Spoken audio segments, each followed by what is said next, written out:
ಚುನಾವಣೆಯ ನಂತರ ಕಾಂಗ್ರೆಸ್ ಸರ್ವನಾಶವಾಗುತ್ತೆ ಎಂಬ ಹೇಳಿಕೆ.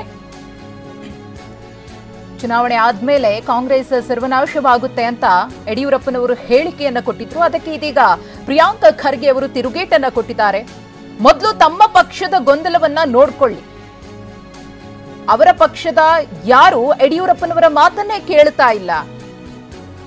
ಶಿವಮೊಗ್ಗದಲ್ಲೇ ಬಿಎಸ್ವೈ ಮಾತನ್ನ ಯಾರೂ ಕೇಳ್ತಾ ಇಲ್ಲ. ಹಾಗಾಗಿ ತಮ್ಮಲ್ಲಿರುವಂತಹ ಗೊಂದಲವನ್ನ ಮೊದಲು ಬಗೆಹರಿಸಿಕೊಳ್ಳಿ. ಮೊದಲು ತಮ್ಮ ಮನೆಯಲ್ಲಿನ ಗೊಂದಲವನ್ನ ಬಿಎಸ್ವೈ ಸರಿಪಡಿಸಿಕೊಳ್ಳಿ. ಇದು ಪ್ರಿಯಾಂಕ ಖರ್ಗೆ ಅವರ ಆಕ್ರೋಶ. ಇದೇ ರೀತಿ ಹೊಂದಾಣಿಕೆ ಬರುವಂತ ದಿವಸಗಳು ಮುಂದುವರೆದ್ರೆ ನಾನು ನಿಮ್ಗೆ ಹೇಳ್ತೇನೆ, ಕಾಂಗ್ರೆಸ್ ಕರ್ನಾಟಕದಲ್ಲಿ ಸರ್ವನಾಶ ಆಗುತ್ತೆ, ಅವರ ಅಡ್ರೆಸ್ ಇಲ್ಲದಂತಾಗುತ್ತೆ. ಅದಕ್ಕೆ ನಿಮ್ಮೆಲ್ಲರ ಸಹಕಾರ ಬೆಂಬಲ ಇರಬೇಕು ಅಂತ ಈ ಸಂದರ್ಭದಲ್ಲಿ ಕೇಳ್ತಾ, ಯಡಿಯೂರಪ್ಪ ಅವ್ರು ಫಸ್ಟ್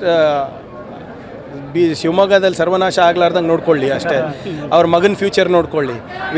ವಿಜೇಂದ್ರ ಬಗ್ಗೆ ಆಗಲೇ ಯಾರು ಹೇಳಿರೋದು? ಯತ್ನಾಳ್ ಅವರು, ಈಶ್ವರಪ್ಪ ಅವರು ಏನಂತ, ಚುನಾವಣೆ ಆದಮೇಲೆ ಕಾಂಗ್ರೆಸ್ ಸರ್ವನಾಶ ಆಗೋದು ಬಿಟ್ಬಿಡಿ, ಇವರೇನು ಹೇಳ್ತಾ ಇದ್ದಾರೆ, ವಿಜೇಂದ್ರ ಅವರೇ ಇರೋದಿಲ್ಲ ಅಧ್ಯಕ್ಷರಾಗಿ ಅಂತ. ಅದು ಗಟ್ಟಿ ಮಾಡ್ಕೊಳ್ಳಿ ಫಸ್ಟು. ಅವ್ರ ಪಕ್ಷದ ವಿಷಯಗಳು ಗಟ್ಟಿ ಮಾಡ್ಕೊಳ್ಳಿ. ಅದಾದಮೇಲೆ ಮಿಕ್ಕಿದ್ದು. ಇವತ್ತು ಯಾರೂ ಕೂಡ ಯಡಿಯೂರಪ್ಪ ಅವರ ಮಾತು ಕೇಳೋ ಪರಿಸ್ಥಿತಿನಲ್ಲಿ ಇಲ್ಲ.